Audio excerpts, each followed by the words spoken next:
Maajabu. Tunguli za chimbuliwa uwanja wa Mkapa Dar es Salaam.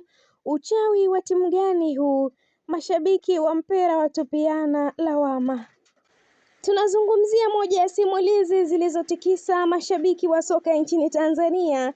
Wakati wa ukarabati uwanja wa Benjamin Mkapa Stadium, kulizuka madai ya vitu visivyo vya kawaida kupatikana chini ya pichi, vitu ambavyo baadhi ya watu walihusisha na ushirikina.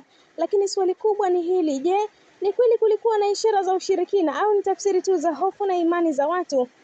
Lakini nikwambie, zile zilikuwa ni tunguli za rangi nyekundu.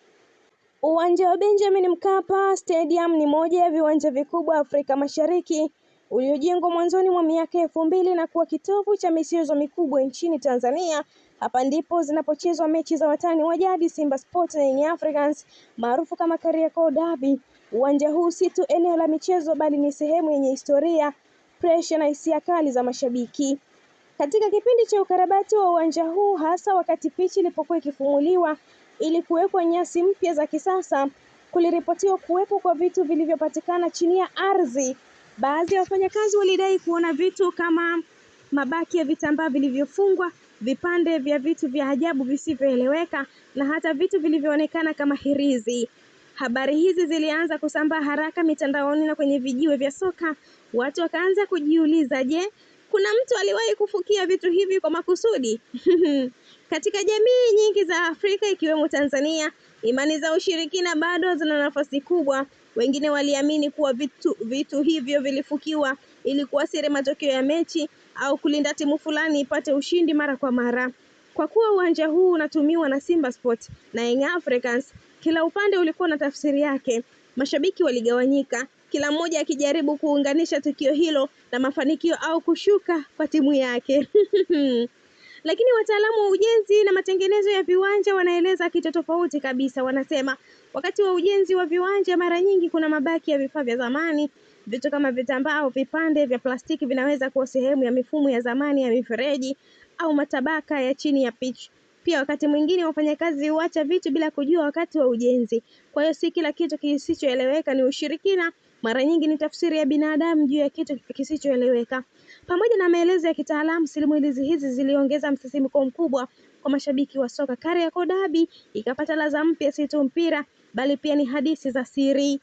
Kwa mashabiki wa Simba Sports na Young Africans, hii ikawa sehemu ya mijadala mikali zaidi. Je, ushindi unatokana na uwezo wa nguvu zisizoonekana ama kushuka kwa kiwango cha timu fulani inaonekana ni kutokana na zile nguvu zisizoonekana?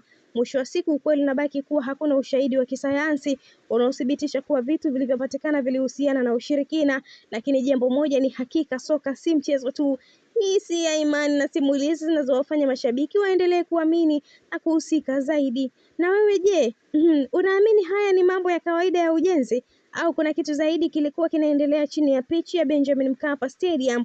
Acha maoni yako hapa chini. Usisahau kufollow na kusubscribe kwa maudhui zaidi kama haya. Na mtazamaji wetu wa Malkia wa Soka, asante kwa kuendelea kutufuatilia.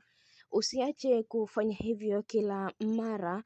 Pia cha muhimu ni kulike, kushare, kucomment pamoja na kusubscribe channel yetu ili uendelee kufurahia taarifa zetu mbalimbali za kimichezo kutokea ndani na nje ya mipaka ya Tanzania. Cha muhimu ni ku-allow notification kwa ajili ya kupata taarifa zetu pindi tu tunapoweka taarifa mpya kwenye channel yetu ya Malkia wa Soka. Malkia wa Soka tunakuletea mjumuiko wa taarifa mbalimbali za kimichezo kutokea ndani na nje ya mipaka ya Tanzania. Hapa unapata full mukoko kuhusiana na taarifa mbalimbali za kimichezo zinazo trend, uchambuzi exclusive, makala mbalimbali za kimichezo tunakuwekea hapa ndani ya Malkia wa Soka. Endelea kusalia nasi mtazamaji wetu, bila shaka utaenjoy sauti ya Malkia. Mimi ni Queen Lizzy ninayekusomea taarifa za kuhusiana na makala, lakini hapa pia unapata uchambuzi, unapata exclusive mbalimbali na mashabiki mbalimbali wa klabu ya Young Africans, Azam FC, Simba Sports pamoja na Singida Black Stars na timu zingine. Unapata hapa taarifa zote. Hadi wakati mwingine, endelea kusalia nasi. Bye bye.